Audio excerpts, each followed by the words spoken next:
Action. Di pa kulang to, no? Oo, di pa kulaw to, boy.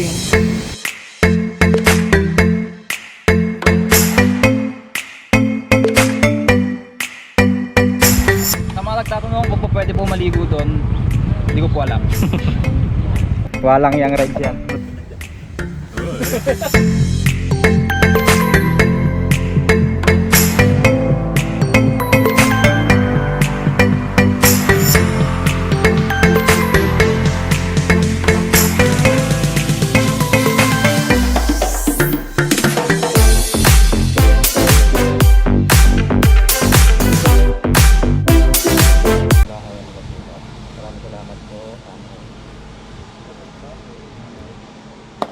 Yan guys, welcome ulit sa vlog.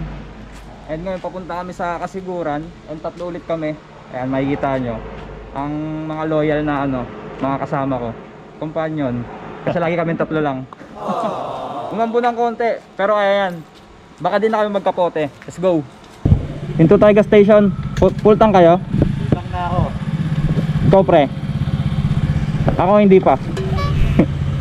Ngayong rides namin ngayong araw, parang wala naman kasi talaga kaming specific na plano. Ang plano lang talaga namin ngayon is yung hihintuan namin is dalawang area lang. Sa Cabanatuan, saka sa sabay isa sa Baler ata. Yun yung dalawang major lang namin, dalawang major stopover. Tapos minor stopover kami kapag naiihi, ganon. O kaya naman kapag ka magpapagas. Feeling ko kasi itong NMAX hindi kaya ng isang full tank papunta dun eh. Kailangan pa natin magpagas ulit. Unlike sa Baguio, nung nag-Baguio ako, kaya siya ng isahang full tank. Kasiguran kasi sa Kasapsapan Beach Resort kami. And medyo malayo-layo talaga siya. So mula sa amin parang mga nasa 300 kilometers plus siya. So sa ngayon wala nang ulan. Tumigil na. Sana magtuloy-tuloy. And guys, update lang. So out of 5:36, nandito kami ngayon sa Rizal, Nueva Ecija. Rizal Nueva Ecija na to. And ito yung una naming major stopover. So yun, kakain lang kami. Hindi ko alam kung nagalang sila itong mga ito eh. Pero ako gutom na ako eh. So far, hindi na kami inabutan ng ulan. Wala ng ulan. And sana magtuloy-tuloy na. Yo, what is up? Yo, what's up? First stopover, Rizal Nueva Ecija. After 3 hours ng biyahe. Yan kaya nga nasabi ko kanina sa habang nagmamaneho. Parang hindi talaga nakaplano tong yung itinerary namin, tong rides na to, hindi talaga nakaplano siya. And ang nakaplano lang kung saang lugar kami hinto and ilang hinto lang. Pero yung pupuntahan namin dun sa Kasiguran, hindi namin alam kung anong resultahan pupuntahan namin. Unlike sa dati namin ginagawa, lagi na kami nagpapa-reserve para pagpunta doon, hindi na kami maghanap ng matutuluyan, meron na agad. So eto, try namin mag-walk-in lang. Sana nga pre, hindi masyadong Crowded. nakapektuhan. Oo. Pala guys, kasi parang last 2 weeks. Last 2 weeks or last 3 weeks ata kasi naapektuhan siya ng bagyong Uwan, yung Kasiguran. So pero upon checking up naman sa Facebook, so bumabangon naman na si Kasiguran, Aurora. And hopefully makahanap kami ng matutuluyan talaga na maganda. Alright guys, kami sisibat na ulit. Paalis na kami dito sa Rizal, Nueva Ecija. So yun, makikita ito yung arko guys. Welcome to Pantabangan. Ayan. So at this point, starting point dito is puro bundok na din halos yung mga madadaanan namin dito. And kung pupunta kayo dito sa area na to, I recommend na magpagas na kayo, full tank na kayo kasi possible na walang gas station na dito around sa area na to dahil puro bundok. So yun, then after neto, dun tayo sa Dikapulaw. Yung area naman na yun, may mga poblasyon naman dun. Kaya ang plan namin, doon tayo magpagas, kakain, before tayo tumawid, magtuloy-tuloy papunta ng Kasiguran. As of now, it's 6:14 AM and maganda naman yung yung view, sana hindi mabate. Ito na yung mga zigzag na daan eh. Kasi nga puro bundok. So may dalawang way na pwede nating puntahan. Yung isa, pwedeng magbungabon tayo And ang labas natin noon is sa Baler na talaga mismo.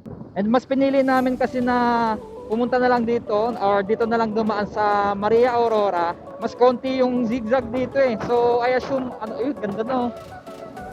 Ang ganda na nga. So yan, napahintutuloy ako eh.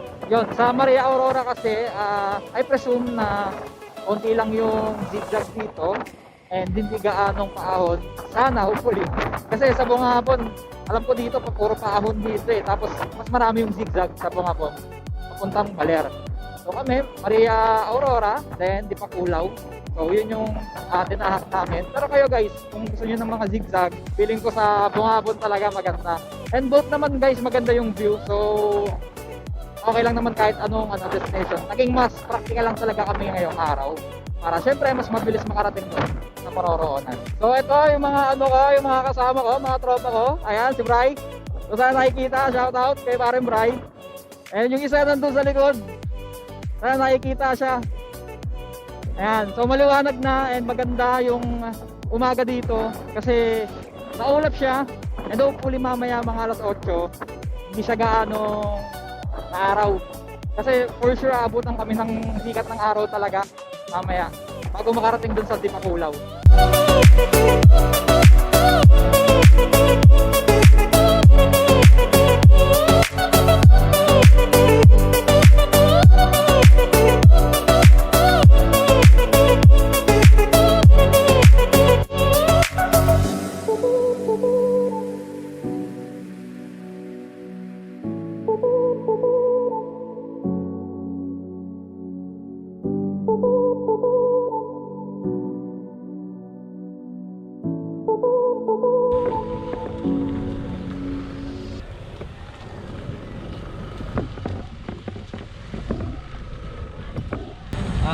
As of 7:38 AM, nandito tayo ngayon sa municipality ng Maria Aurora. Then kung mag-i-stop over kayo dito, yan, may mga kainan naman sila dito, may mga merienda, breakfast. So kung gusto nyo magdire-diretso, ito na yung pinaka last na natin na stop over. Pero kami kasi, mag-i-stop over ulit kami sa Dipakulaw. So ayan, ito yung picturean ng Maria Aurora. Sa mga nagtatanong kung po pwede po maligo doon, hindi ko po alam. And guys, yun lang, na rin, konting pahinga lang din kami dito, nag-break lang kami saglit para mag picture din. Syempre first time namin dito makapunta. Ay ako, ewan ko sa kanila. So tara, ano tayo, diretso na tayo Dipakulaw.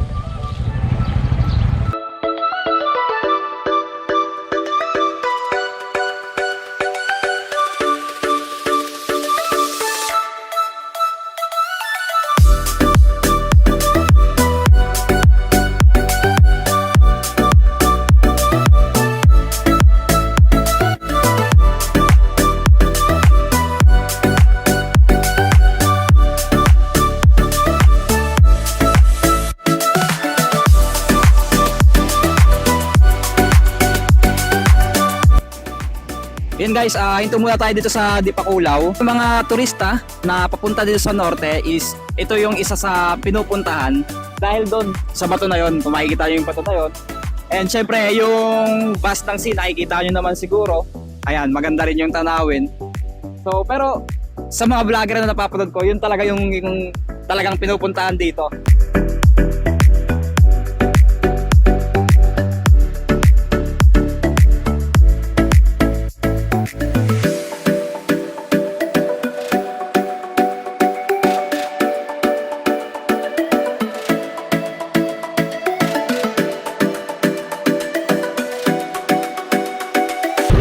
Alit na kami sa Kasiguran guys, pero nabutan kami ng ulan. Ayan sila oh. 38 minutes. 38? 38. Gulat na gulat eh. Tara.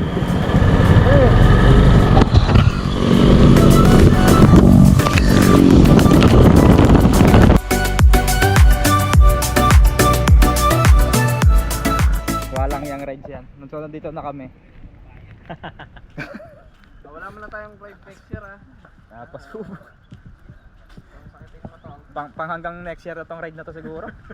Next 2027 na ulit. Reset. Dinadyawan, okay pa tayo eh. Oo. Ang saya pa natin. Ang saya pa natin ngayon eh. Yo, what's up guys? Hindi ko alam kung nasa yung mga tropa ko. Ayun pala yung isa. Ngayon, ang weather dito ngayon, umaambon, aambon na araw, hahangin, ganun siya dito. Pero ito yung, nandito kami sa parking area. Ayan, ito yung parking area. Libot ko lang kayo sa resort para siyempre may idea kayo. Ito, mga motor dito nakapark, sasakyan dito. So maraming sasakyan din sa motor siya na kayang i-cater yung parking nila dito. Ito parang ito yung nila eh. Parang ito yung ang tawag dito? Ewan ko kung function hall to or what. Kaya dito na ko eh. Para sa mga nagti-team building or may events. Yan. And napakaluwag ng area para sa mga tent pitching. Ito siya yun. Tingnan nyo guys. Ito, nakita ko na yung isa kong tropa. Nawala siya. Well guys, so ito yung area pa niya. Malapit sa dagat. So ito siya. May mga nagka-tent pitching na rin. Yun, ito yata yung mga room. May mga rooms din sila dito. Ayan.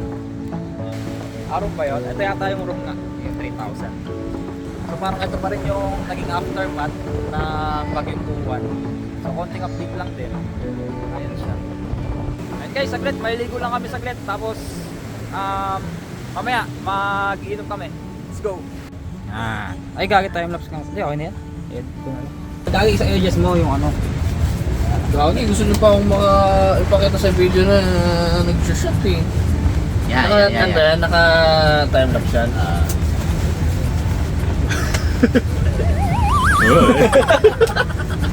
Ika, hindi kita si... Ito lang po. Tulog na yung babe. Ano papa? Parang yosi ka namin nag-video. Hindi na ako active mag-yosi. Pagka na lang. Tapang ako. Matapang? Slow mo tayo para maging normal sa video. Oo nga po, tanong tapang. Gagi, hindi naman yun. Hindi pa yan, pre. Tinapan ko na yung tinapan ko na yung... Tinapon tuloy. Eh, ba't tinapon? Tikman mo. Bago na to, pre. Tikman mo. Aputin na natin. Sana lang naman. Tapang nga yun. Tinabigan.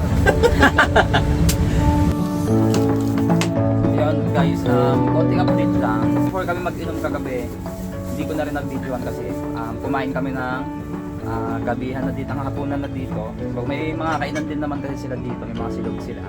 And para sa mga turista dyan na tinatamad magluto or tinatamad magdala, mamalengke muna bago pumunta.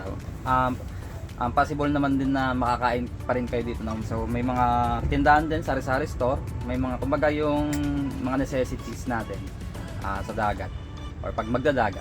Possible din pala dito makapunta na parang door to door na na transportation sa 1.5 daw yung per head, and magdedepende pa yun kung saan ibababa and saan dadaan.